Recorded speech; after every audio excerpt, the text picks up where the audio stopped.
Welcome to the episode of the Valt podcast. We are your car culture cultivators. Sean is gone. Robert's always gone. I'm Joe. Elodie. And Vijay. so it's a fun podcast. What was that, VJ? Robert 2.0.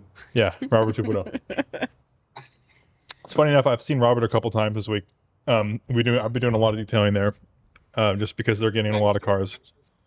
So yeah, we were gone last week. We were too busy. That's kind of the same thing here. We're all really busy right now.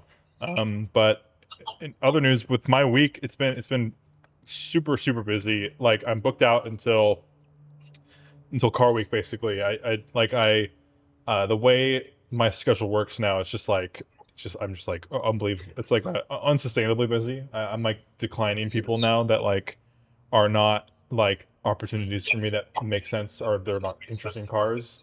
So that's kind of a bummer, but and I can't really find anyone that I trust that could help me detail. So it's like it's just is what it is. So if you are getting texts and you're texting me and I'm not responding, or I'm saying no, it's because I just don't have time.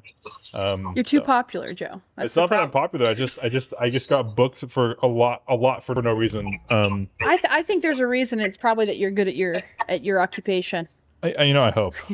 He's being too humble. Yesterday, I did a 997 for OTS in a blue with a blue interior, and it was a PDK. It was kind of not a very attractive spec, but like the car was shot, like completely shot. And I put on my headphones and put a playlist on, and I like loved the detail, and like it was like fantastic, and that restored my faith in myself, because it was like that car was terrible. And I of course took no videos, but yeah, so there's that. The S124 wagon, the green wagon, went into the shop a couple weeks ago to get a neutral safety switch replaced, which is the thing that like will in at least in Mercedes, when the car is in park and you twist the key to turn it on, if the neutral safety switch dies, the car will not start. But if you put it into neutral, it will start as like a safety, I guess. Interesting. So luckily I knew that. I was in the city detailing a car.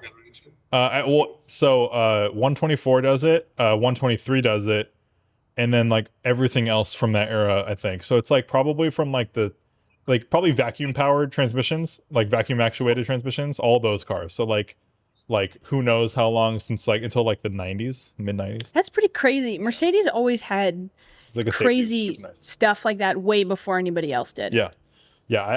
So luckily I knew about it, because my red car, I had a red 123 wagon that I was driving home from Bellingham, and it went out and I didn't know, and my dad was like, oh, put it in neutral and see if it starts, and it started. So it's like now I know. And so the car wouldn't start in San Francisco. I'm like, fuck, it doesn't even crank, it doesn't do anything. And to put it in neutral and it fired up. So I brought it to the shop, got that fixed. Did like tiny things, like I adjust the parking brake because it was like went all the way to the floor. That's something I need to do. Yeah, so that's bad. Yeah. And then right now the vacuum locks, they all work when you lock the car, but when you unlock the car, nothing is unlocking except for the door you're unlocking. So I need to diagnose that, and I think it's the passenger front door vacuum pod. And I brought it to the shop and was like, can you try to diagnose this for me? It's gonna probably be really hard, and I don't want you to try too hard, because it's gonna be an annoying process to like have to like route lines and stuff. And so he thinks, the shop thinks that the pump itself is able to lock, but it's not able to unlock itself, and the pump is bad, or is going bad. I don't know if that's true, but and you have power windows, right? So it's because I remember I had a similar issue in my Volvo, but since I had wind-up windows, it was just super easy to take the door card off, get everything sorted, put it back. It took 10 minutes. Yeah. So I can imagine it's a lot more painful with power windows. Yeah, and like it's just one of those things where it's like it's a car with 240,000 miles. Yeah, airbags. Car with 240,000 miles. And it's just like, do I want to take the door panel? No creaks. It's like, do I want to take the door panel off, break a bunch of clips? Yeah. Just to have like, because the car is narrow, so I can just reach over it and like, and just unlock it. And so it's like, is it worth it? Probably. And it's not your daily anymore. So great. Yeah. What's that, BJ? That's how I do it from Peugeot. I have the driver's side button and the power windows and so. Yeah. Well, it's that. For you, it's a lightweight. It's to add lightness. But yeah. So I I'm just gonna live with it. I think. I mean, maybe one day I'll try to like source a new vacuum pump and see if I can get that fixed. When you're really bored, you can get that done. But the car itself is like good in every other respect, so I'm just gonna let it run. So that's good. And then I don't have the car yet. I'm picking it up tomorrow. I'll be swapping it with the M5, who the shop is going to replace the lever, take the lever out. I have 3 factory BMW period shift levers. So that's where they've all gone. Yeah. I don't know which one is going to work the best. I don't know what they're out of. I don't know anything about them. Like literally zero. And like none of them might be good. Like they might be too short. They might be too long. It's good intel regardless. Yeah. So I told them just like put whichever one you think is best in, replace all of the bushings, and then cement the shift knob to the lever. Like I don't care how you do it. Yeah. I don't care if it's permanent. Like I don't intend to ever replace the bushings again on that car. I mean, low key, like a suspension bushing should last like 200,000 miles. Yeah, so it's like be okay. I'm just my goal is that's a new old stock part, that shift lever thing, the shift knob. So it's like I'm never gonna take it off. So it's just glue it, JB weld it, do whatever you need to do. Just get it down so it never ever twists. Because I told them I'm like this. Huh? Will that fix the crushing noise? And you sometimes go from fourth to third. No, the fourth to third downshift is it's a synchro issue. The transmission just needs to be rebuilt technically. It doesn't happen often, and because I don't think I noticed that. No, it's a very super rare. Unless you're driving really hard, like super hard, and like aggressively downshifting from fourth to third. I definitely was not doing that in your M5, which I've done a couple times, and I'm sure VJ's done it too. It's a scary thing, but it's just the car just grinds in the gear a little bit.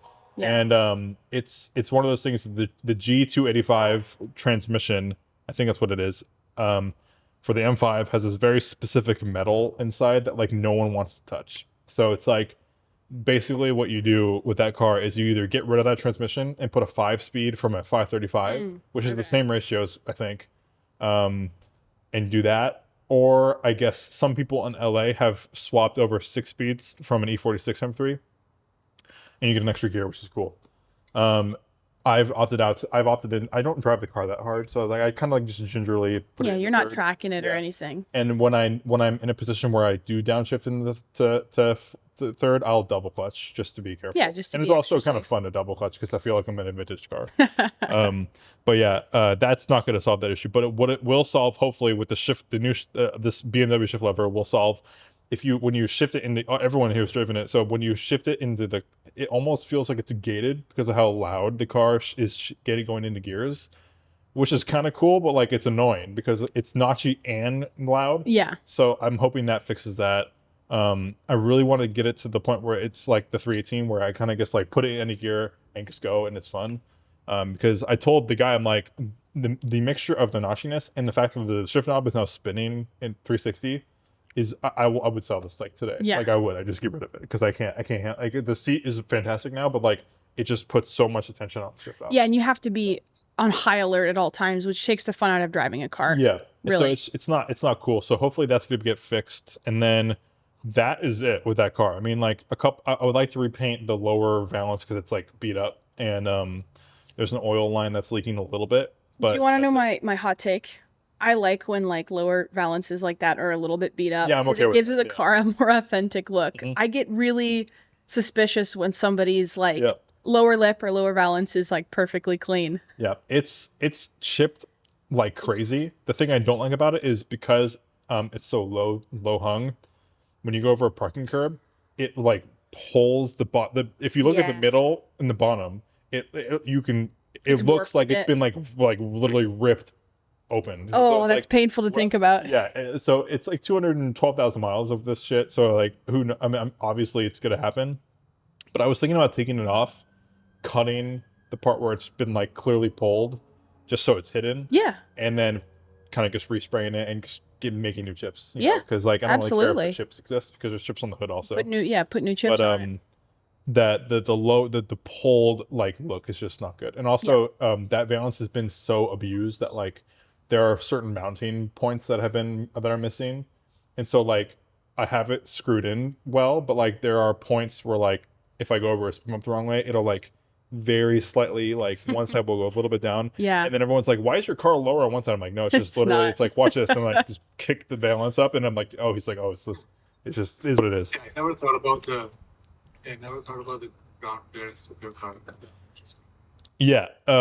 Yeah, I mean, it's just the front lip. Everything else in the Mercedes resonator that was in the car. Now there's a Super Sprint, which that's fixed all the issues.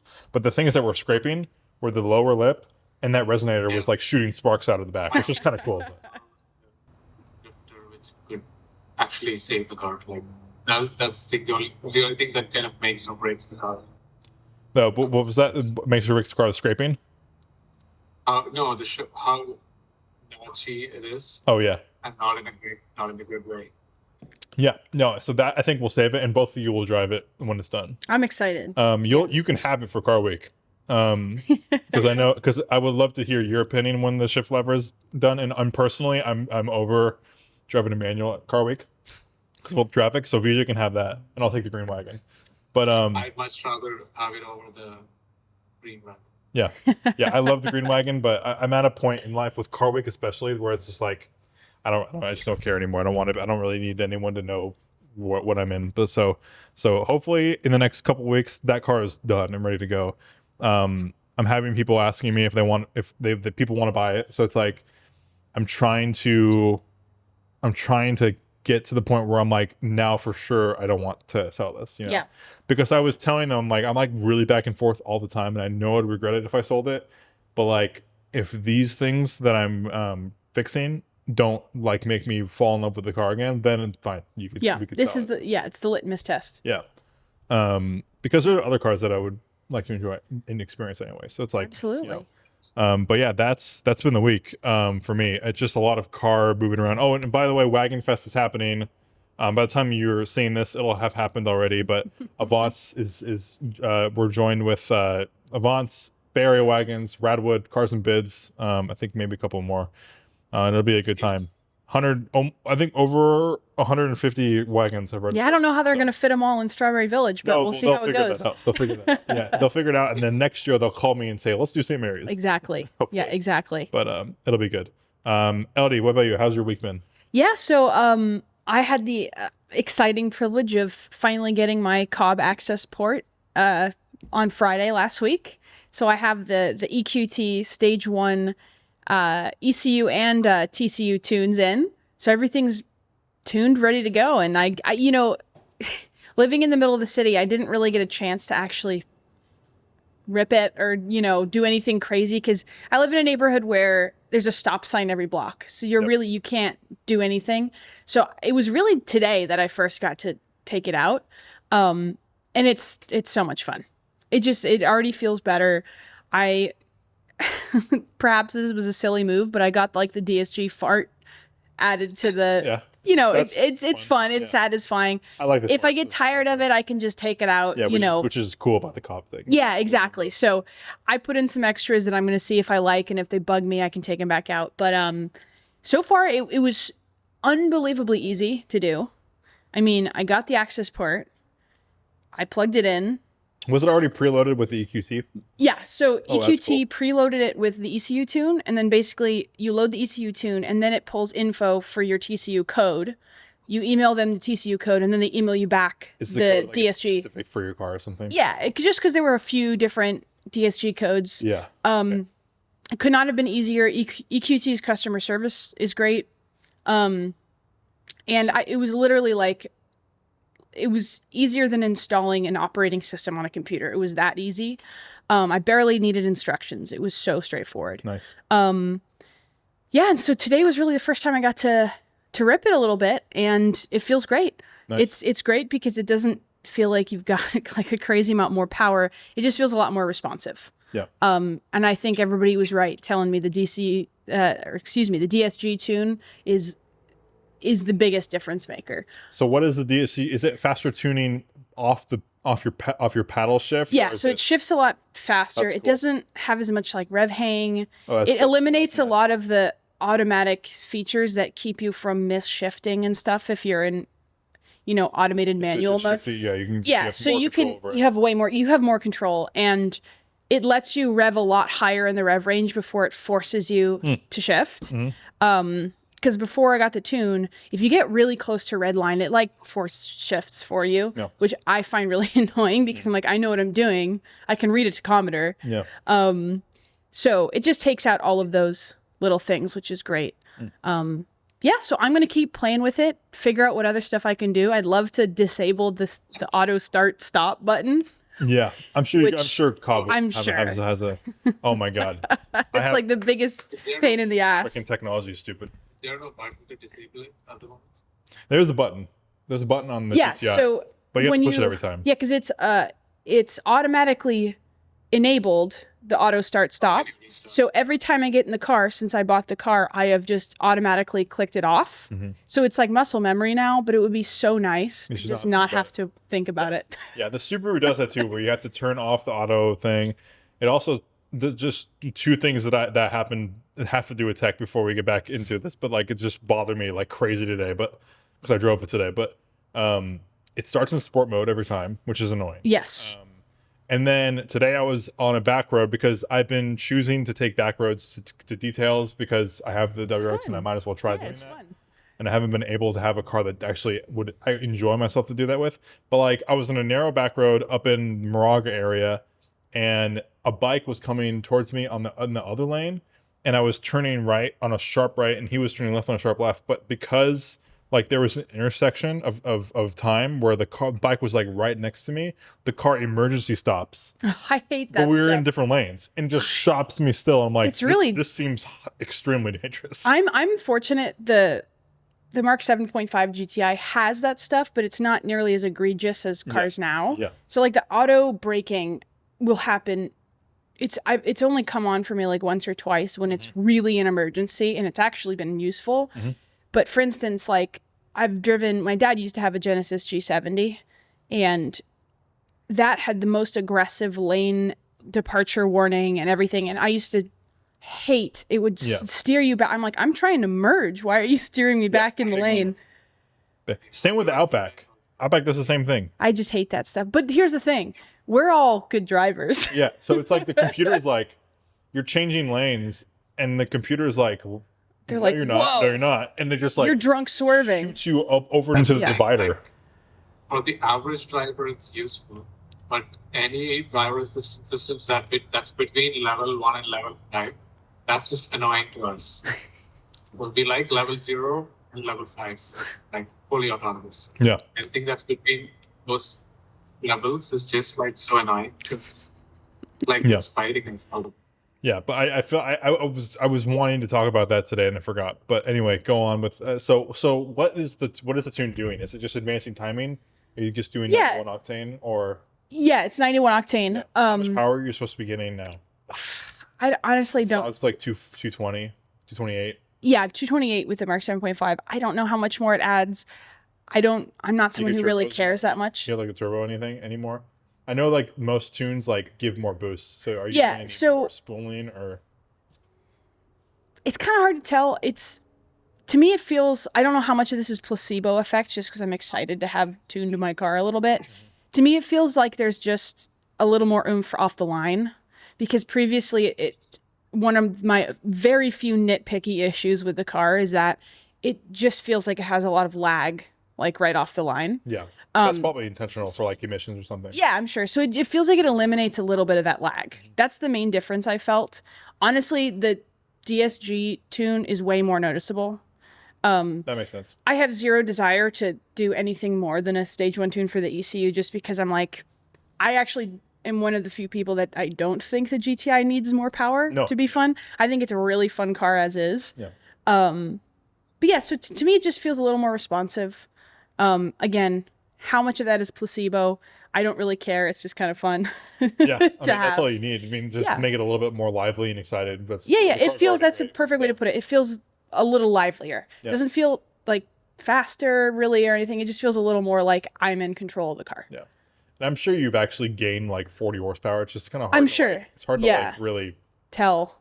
Like really experience that. So especially because with the stage 1 tune, you don't have to buy extra parts. You don't have to with, buy like, an air filter or anything, or like. No, I already put a performance I actually, like 6 months ago when I changed the spark plugs, I put in the performance spark plugs, performance coils. I did the EQT grounding wire thing. So I did all the preemptive stuff. Yeah. So like it already felt better having done all that. So, but yeah, it's so weird. I'm so used to working on old ass cars that it's weird to just plug a computer in and tell it something and it's just totally bizarre to me. In 20 minutes. I'm used to wrenching for 5 hours and being covered in oil and stuff. So don't take that to mean anything else.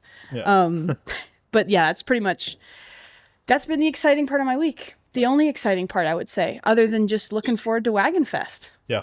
Yeah. It'll be a good one. Yeah, the carb legal thing is the huge value add for me. Huge. I just don't have the energy to mess with that stuff. Yeah, I mean, I had a E30 M5 that was not carb legal, and it was a huge pain in the ass to, like, especially on that car from 2000, to have to reflash it. You have to take out the computer from, like, the Stone Ages and let it boot up, and then plug it in, and then, like, hope it works. And the fans are screaming on the laptop, and it successfully reflashed the stock. I think it's pretty easy on the GTI. Yeah, but if you're stage 2, you have to get like new intercooler, like it's a big stuff. So it thing. Seems like it's just visually it would be really hard to pass that. Absolutely. Yeah, I've looked into it for the Subaru, and it's just like the moment you go stage 2, the intercooler changes, the air intake tubing changes. Yeah, it's a lot of stuff. Aftermarket. Yeah. So, cool. Vijay, how about your week? How's it been? Yeah, I've had a couple of weeks. Recently. The first one was in Normal Arts District here, where they have this event called Artmobilia, mix of art plus mobilia. So Artmobilia and their flagship Italian car show happened, and I got the chance to be one of the concourse judges in that show. So I was in the group that judged Fiat, Lancia, and Ferrari. Basically, I was put in a group of experts who've been judging these for like 10, 15 years in this event. I was basically just shadowing them and looking at what they observe on these cars, on show cars, and how they talk to owners. Yeah, a lot of it was mainly talking to the owners and understanding what they have with cars. And some of the participants had been preparing for like a year the show, and they have their whole front open with documentation going back for 50 years. There's like this widow who's still playing her husband's car after he passed away like 5 years ago. And they used to win shows like these, and she just wanted to continue doing it in his honor. So that was really sweet to see. But yeah, it's all about the cool stories that are behind the cars. And yeah, just generally learning about stuff. And this is one of my interests also to eventually be good enough to be at a proper concourse judge level, something like Hillsborough or something approaching. That will be maybe like 10, 20 years back. So I want to build myself that sort of a learning curve. So that's what I was trying to do this week. That was fun. And then this past weekend was even more eventful. I'm sure you guys have heard of the Overcrest Rally. Absolutely. Oh, yeah. Overcrest. 2 to 3 day event. And this particular edition happened in the Wisconsin Douglas area. And I was pleasantly surprised that there are so many interesting and fun back roads. I would have never known before exploring that place. But one of my very good friends recently bought a Ferrari 512 Berliner Muscle, 1977. And him and Morris Motors worked together on getting the car prepped for the rally, and finally made it to the event with just like hours to spare. So the whole Morris Motors mechanics group was, around the car during the whole rally, leading up to the actual start of the rally to make sure everything's set up right. And it was like touch and go, but actually made it. We actually made it at the start. So that was super thrilling to watch them working flat out. Even 4 or 5 weeks before the rally, they had the engine out 4 times to fix a bunch of things related to That's crazy. Intermediate shafts, and they were working long nights, and it was so fruitful to see them be able to enjoy and see the car run the entire rally without any issues now. So, and I had the great fortune of being able to drive it as well in the rally for several hours. And yeah, it was everything I dreamed of in a 1970s Ferrari experience. It is like so engaging. It demands 100% and more of your attention with every single input you make. It is not forgiving at all, and you have to, really understand every single control input you make and how the car talks back to you. So yeah, that whole learning curve was a huge rewarding thing for me to go through and finally gel well with the car over the course of driving it. Then after a while, I really got into what you call like a flow state driving that car. Like, doing everything right, nailing all the shit, and going faster and faster and faster and exploring the balance of the car. So I've never driven something that's that challenging and still rewarding when you get it right on the right piece of road. So yeah, I really believe the values of these Ferraris from the 60s and 70s, why they're valuable, because it really is unmatched experience for sure. And this particular car was not even 100% fully sorted, and it still was pure magic. Well, I can't believe what it would be when, the guy who came out of retirement, Sargent's father, so he is the expert for this car. And he literally came out of retirement to get this car ready for the rally. And he said he was disappointed with the way it is right now. So I can't believe how amazing it will be when he's fully set it up. Nice. And yeah, so it was just, I want to thank Tony, who was the owner of the car, for inviting me to drive it and, give all my thoughts and impressions of it. Definitely one of the best driving weekends of my life, for sure. Selfishly, it was a lot of fun to see all the pictures you were sending us of all the different stuff they had, like all the Citroens and, just seeing vintage.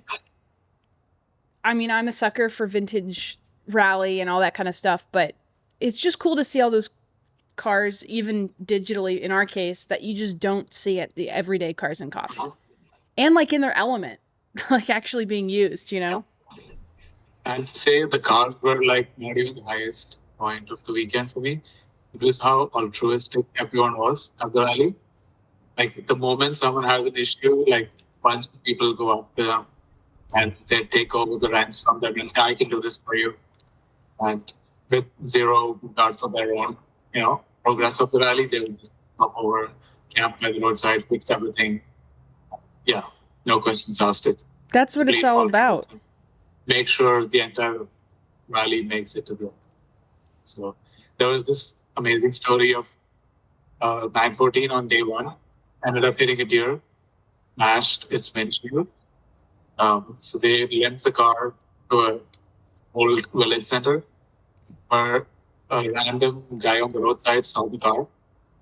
He happened to be a car enthusiast, and he had his own business where he fixes auto glass, which is closed. He came out of retirement, opened the shop, get the car in, replace the windshield and everything on the same day, and get the car back on. That's fantastic. Yeah. It's like absolutely. It's like calling somebody in as a pinch runner just to end their career on that high note. Yeah. Yeah. That's what rallies are really for. They're like the camaraderie and like engaging with each other is even better than like a lot of the just driving. Yeah. I remember when the last rally I went on was right before COVID, and that was the same rally that like a multi-day rally. That was the same rally that I ended up falling down into a ditch. Which I still can't destroyed half of my car, like one side of my car, and shattered my windshield. And lo and behold, that was like a same like the community rallied around it, pushed the car back onto its wheels. And I think we ended up we lost the mirror. So like we went to like a pick and pull and like got all these parts and reattached them to the car. And then like we like taped the windshield so that it wouldn't like rain into the car. And we just kept going. That's awesome. and that's like the best part of the rally. Reminds me of a Top Gear special a little bit. Like a rally. If a good rally is just a Top Gear special, that's all it is. I really want to do a multi-day rally soon. I was thinking about it today, and I'm just like, I want to do one so badly. It's really a lot of fun. Yeah. I would like to do another one soon. Maybe we can do the regulars, the people who've done this Overcrest for like 2-3 times, and they come back together. It's almost like they're seeing family again. Yeah. You have to, it's trauma bonding. Yeah, it really is.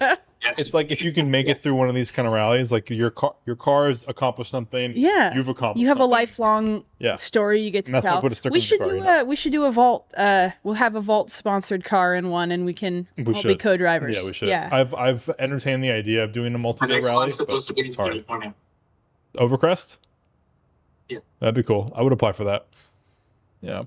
Yeah, it's a thing. Yeah, what's up? No, I was saying the other thing was Ferrari did not make it for almost did not make it for another reason. They were towing it overnight from Sacramento to Wisconsin. That's crazy. And at midnight, passing through Nebraska, doing 80 miles an hour on the highway, they hit a deer. The SUV towing. Oh my God. Ferrari hit a deer. They could not swerve to avoid it because they were towing and stuff. It hit a deer and it blew a water cooler for the turbocharger of Mercedes. They lent the car to a Walmart, used a bunch of t-shirt and bungee cord to tie up the leaking pipes, and fixed it up. And they still drove it all the way to Wisconsin. That is crazy. Yeah. That's just crazy. See, that's those the kind of guys stuff. So storybook, like, yeah, right. Like a movie. That's the stuff you tell your kids in 20 years that makes like the best Thanksgiving story ever. I would never fix that ML. Just leave it like that. Just leave it. Leave it in the Walmart parking lot. Leave it like that.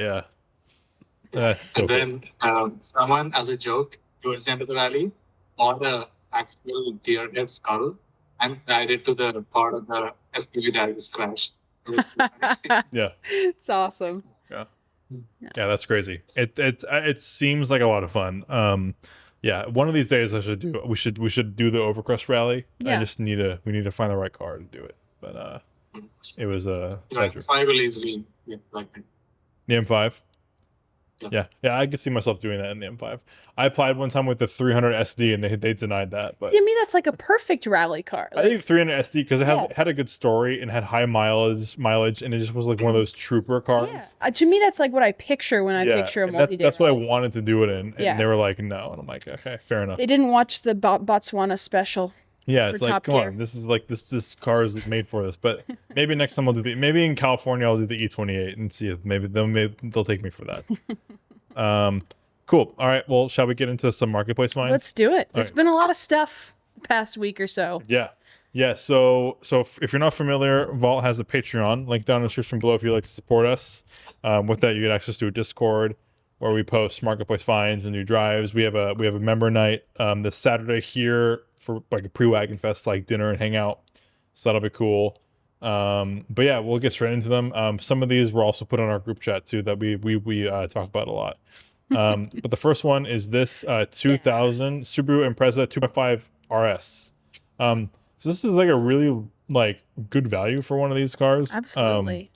The 2.5 RS is kind of like the sporty, like before like a 2.5 RS is like a this is before WRX and STI stuff existed. Yeah, it's what we got first in America. Yeah, this was like the toned down version. I think they look really clean with the hood scoop and good looking cars. Yeah, this is unfortunately this is an automatic. I didn't even know they came in automatics, which is why the price is so low. Because like a manual one would be like 15 grand or something, but Absolutely. 20 grand. But yeah, these are really cool. I've always been pretty interested in these as like a rally car, like we were talking about, like it's something that could just get dirty and enjoyed. Low power. It's like the 22B. Yeah, exactly. It's like kind of like a cheap, like a poor man's 22B kind of thing.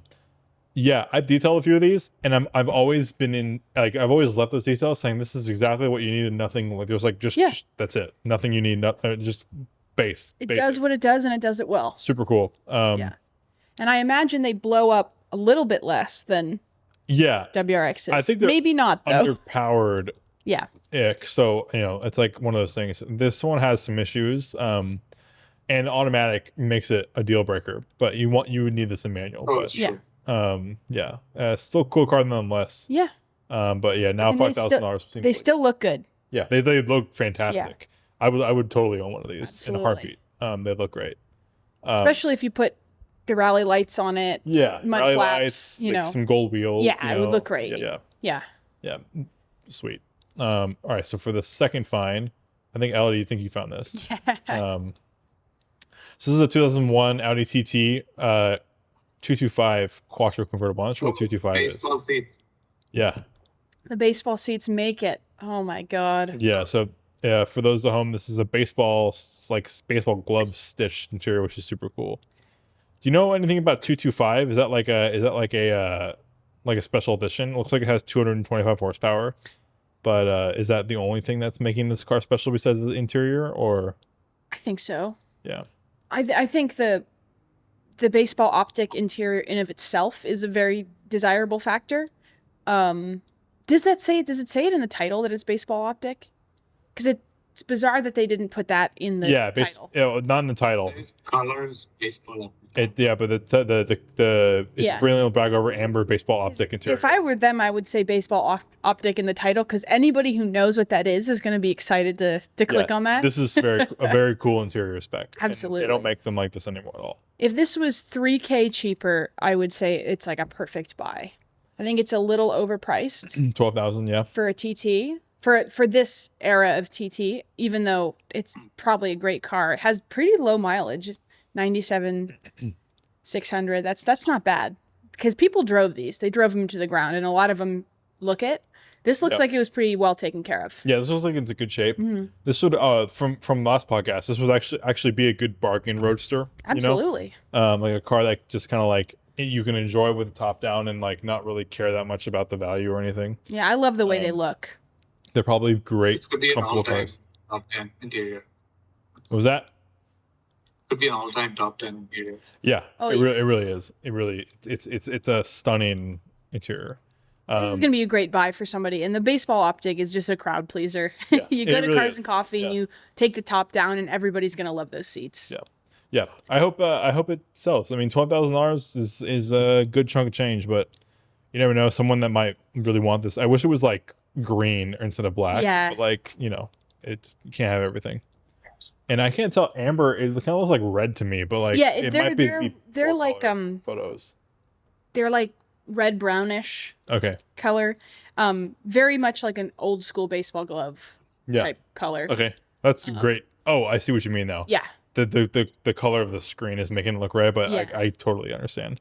Yeah, that's a good color. It literally now it looks like baseball glove, literally. Yeah. Okay. And they don't do stuff like this anymore. No. Like car companies don't do crazy shit like this. Like who thought of this? It's a German car. Yeah. It's like a bizarre thing to do, but it works so well. And now it's beloved, 25 years later. If you pay Porsche's Zonderwunsch enough, they'll do it. They might, but it'd be like $5 million or something, to do a baseball glove and stitched interior. But yeah, it's a great find.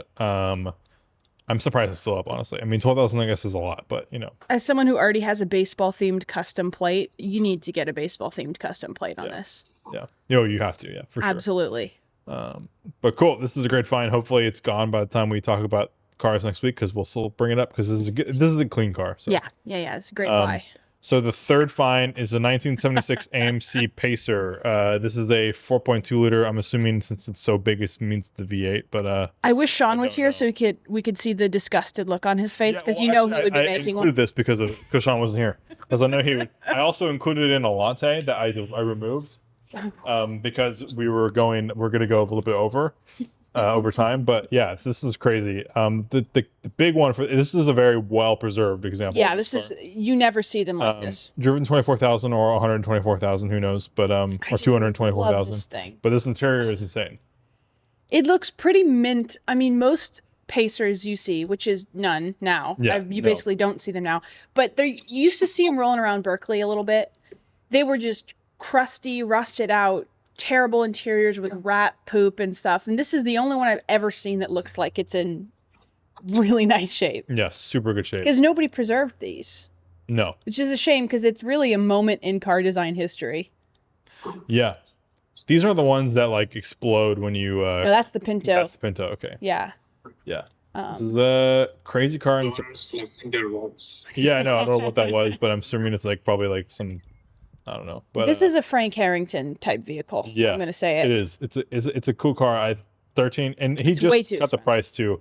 Yeah. On my laptop, it was like 16. Now it's like 13. This should be a $5,000 car. Yeah, yeah. If it was $5,000, I think that's just somebody would snap it up right away. Yeah, yeah. This is a gimmick car. Like it's one of those things where like you can't really do anything with it. Oh no, they're kind of terrible. Yeah, they're not good or anything. So it's like you buy this car to like bring to a car show or Cars and Coffee, and then you put it away and you don't look at it. It's not a bad. I mean, for a Cars and Coffee car, it's kind of perfect.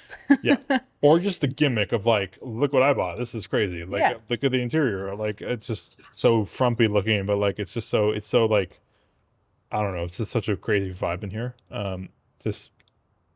Yeah, I'm sure it's such a terrible car. I'm sure everything about it is kind of fake wood awful, is just crazy. I just love it. It's so late 70s. Yeah. But yeah, that's a really good find. And we'll see it next week. It's been listed for 26 weeks, so we'll make it 27. This is not going to sell for that thing is never going to sell. Yeah, not for that price. Not for that price. That's a 5K car. Yeah. And then the last find of the week is a 2012 Ferrari FF. So it's not really a wagon, it's a shooting brake, but and shockingly has more miles than the Pacer before it. 39,000 miles. If you're gonna go for FF, I feel like this is the spec. It's silver over brown with like everything leather. Seems like it's such a great vibe of a car. When these came out, it was the first Ferrari that I as a teenager thought was cool. Yeah. Which is, I was a bit of an ignorant teenager. I thought all rich guy cars were not cool because I didn't like rich guys. And then I saw one of these driving around Tiburon or something. Yeah. And I thought it was cool. Also, there's an E36 Alpina in the back, by the way. I knew you would say something like that. Pull, but he angled that shot just so it would look casual. Like, they're like, "What the fuck is that an Alpina?"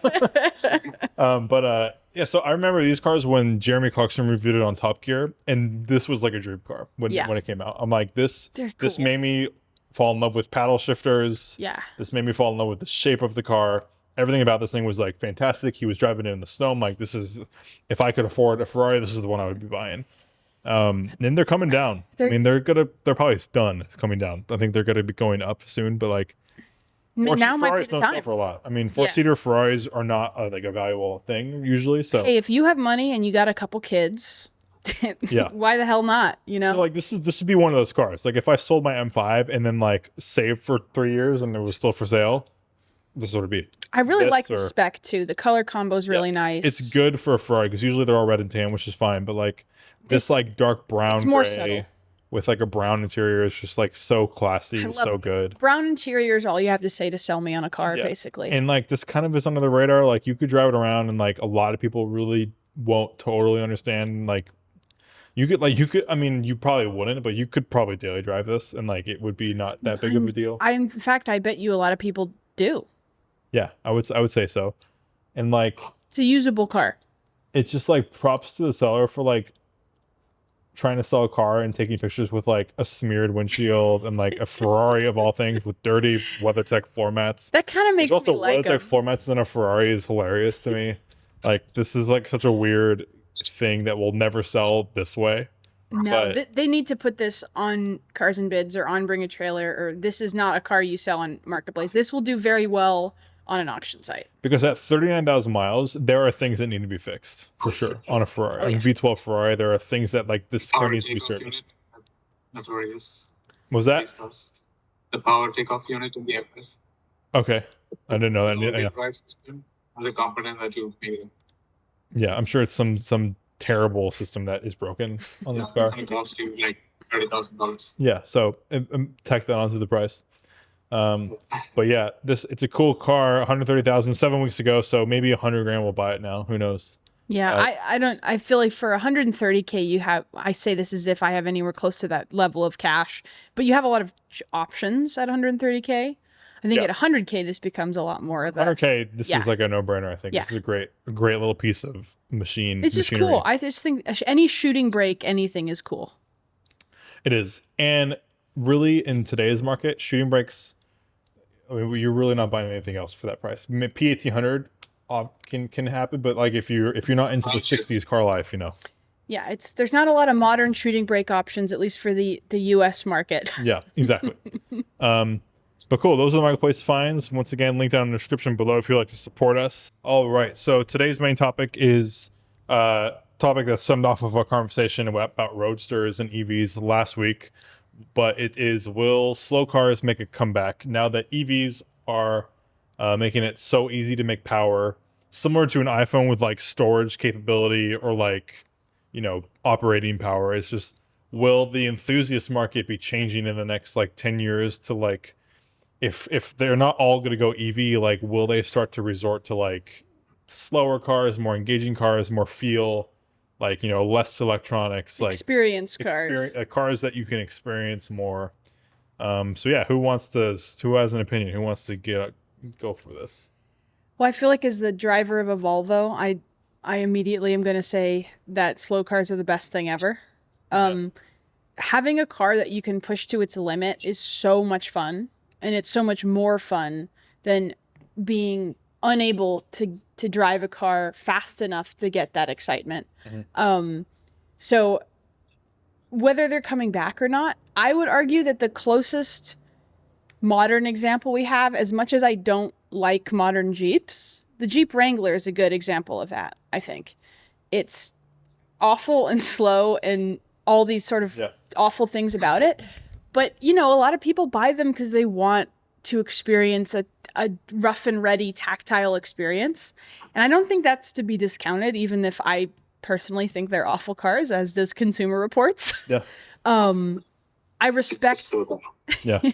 I respect the fact that they're marketing them as the antithesis to the modern car a little bit.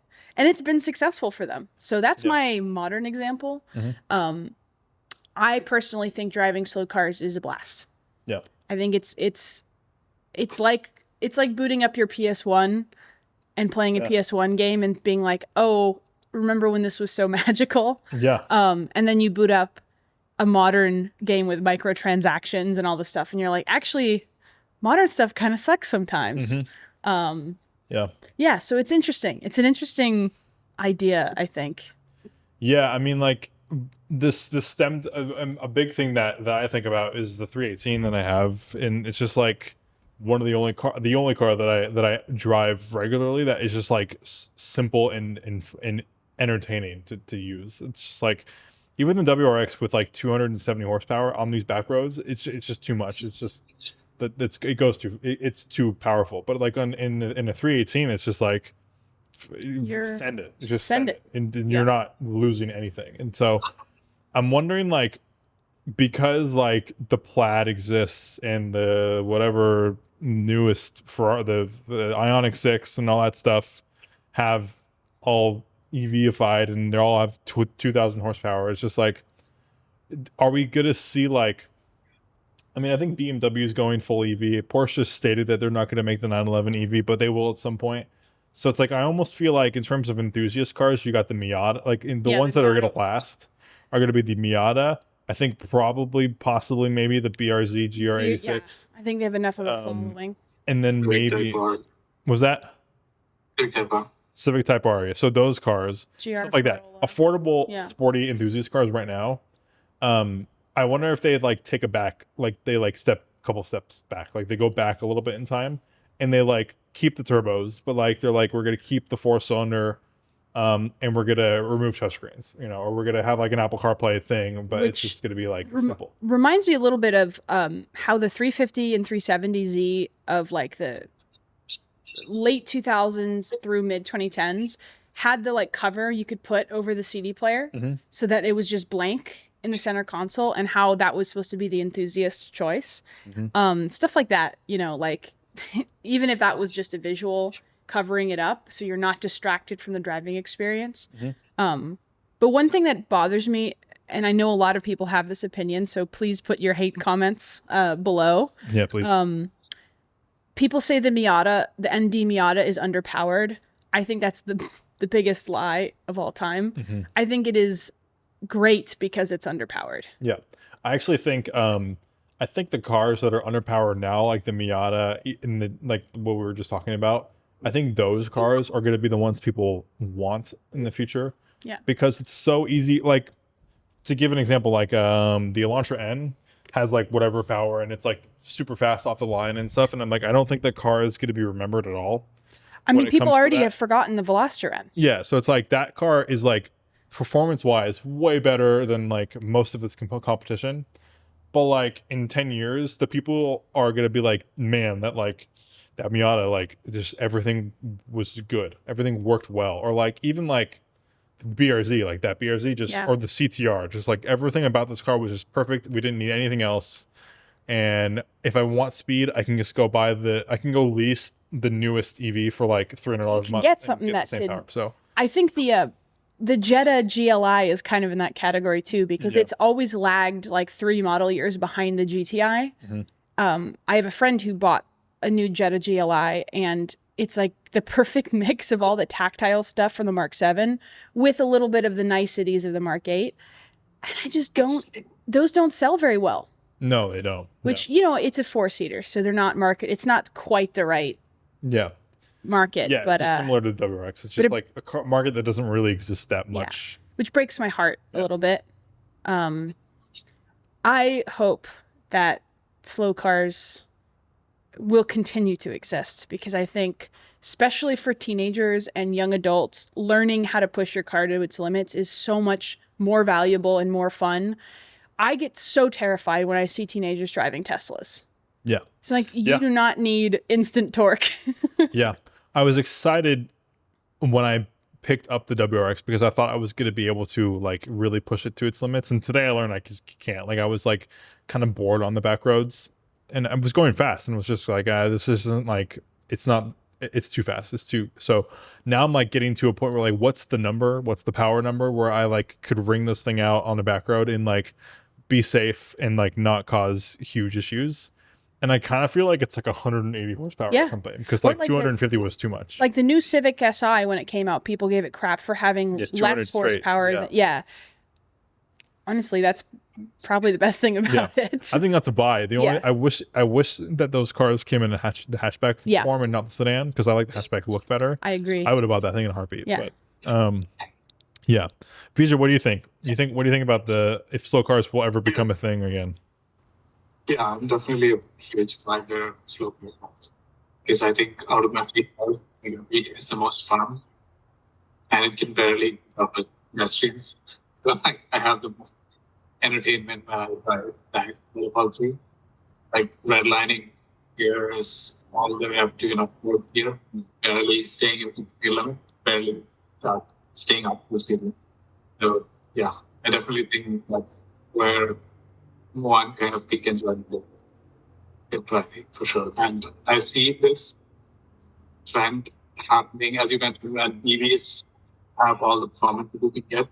This is definitely affecting the very top end of the market, where you can see manufacturers like Gordon Murray with the T50 absolutely blowing Ferrari out of the water with how desirable their car is, because of how the experience is, unmatched by any other car on the market, because the Gordon Murray T50 is the most in demand driver's car at the highest echelons of the market right now. Like nothing that Ferrari made even comes close to the demand that the T50. Yeah.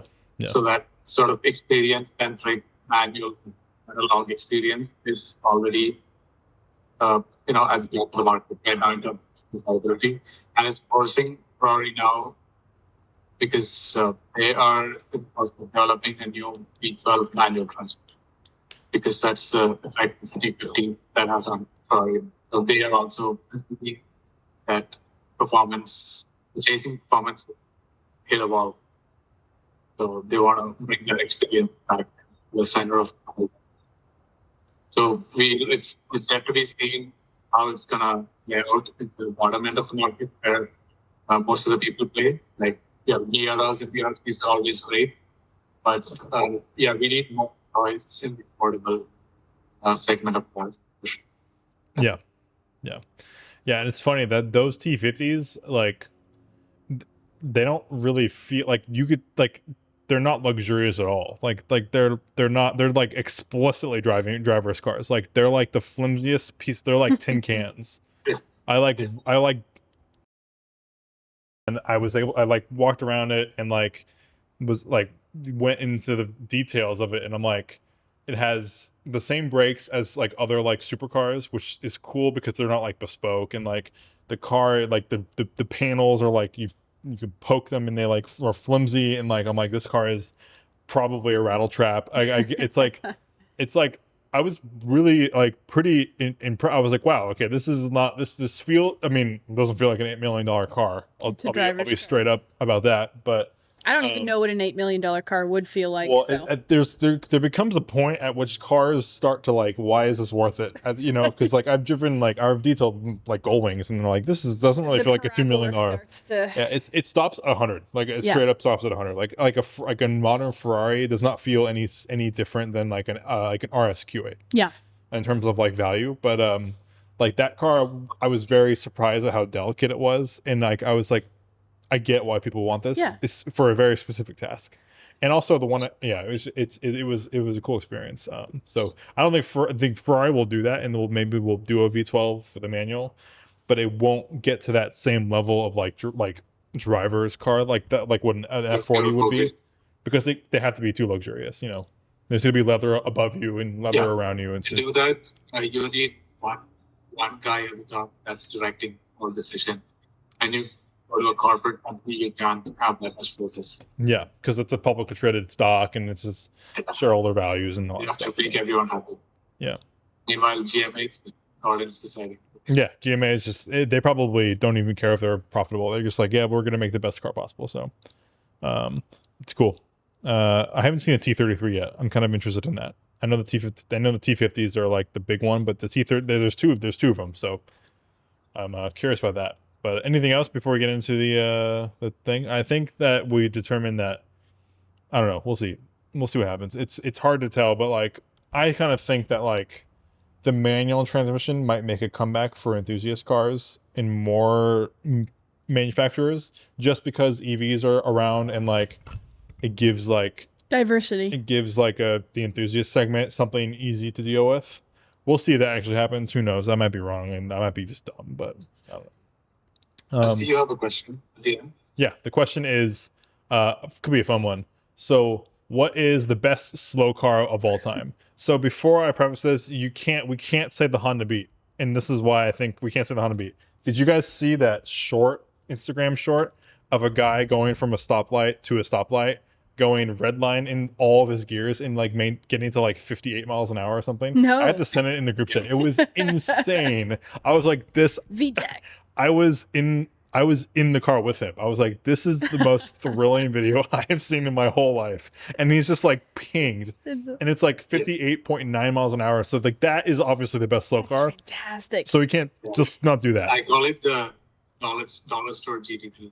Yeah, it really is. It really is. So what other cars, what other best slow cars around are there? And it doesn't need to be just like the way that it's like doing its slowness, but like just in terms of slow cars, like what is your favorite slow car?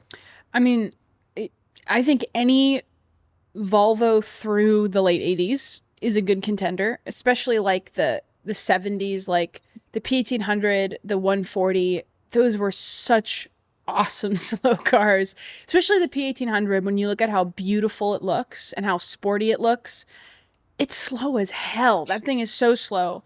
But I think the fun of it is that it's so raw and old school. It was old school when it came out. That type of slow car experience. The P1800s are, I think, a pretty unique experience in cars. So I think the P1800 is up there with slow cars of all time. Yeah.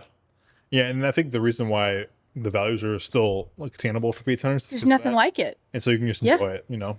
Yeah. Yeah. And the parts availability for them is stupid good. Yeah, because they're all the same kind of engine, right? Yeah. Oh God, it shared parts with the Amazon all the way through the 740. It's crazy. Yeah, perfect. Yeah. VJ, what about you? What's your favorite slow car? People love the Volkswagen Type 1 and Type 2s. Those are like really low, but they're one of the most loved cars of all time, especially the Type 2. Because of the whole movement and base settings and everything. Yeah. It's hard to pick something that had a bigger cultural impact. Yeah. Yeah.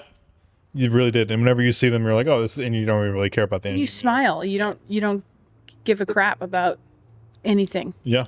Yeah. For me, I would say the 2CV because it is quite ugly. Good choice. And it has no power. But two-stroke. But the way its suspension carries itself down the road, it just is like such a French way of doing something. It's whimsical. Yeah. I think like no other car has been able to successfully replicate the experience of driving a 2CV ever. I think it's just a weird ass thing to experience driving. I've never heard somebody say they disliked the experience. Yeah. I would buy Mark's if he wanted to sell it. Like it's at my shop like a lot, and I get to like drive it up and down the strip there, and I'm like, honestly, I could see myself driving this around as a gimmick and just be fun and like. And they sound so great. Yeah, they just sound like nothing has happened. It just it's weird. Like their idle's so low that it's just like it's like a bike. It's just like. If the Saab Sonnet wasn't so rare and expensive, that's in the same category. Yeah, same idea. But I still think the 2CV does it better. You know. It's so charming. Yeah. Because the Saab Sonnet, I think that has a 2-stroke engine. Yeah, right? That's a really loud experience. I think. Oh yeah. And the 2CV, it's just, you don't really hear anything. It's just kind of like there's a little bit of noise happening, and I think in front of you, and then that's really it. That's all that's going on. But yeah, that's mine. Comment down below what your favorite slow car of all time is. But without further ado, is that it? Do you want to? We're good to close it out. Anything else we want to talk about? Cool. All right. Well, we'll see you on next week's episode. Make sure to like and subscribe on the YouTube, and we'll see you at Wagon Fest. See you later. Take care. Bye.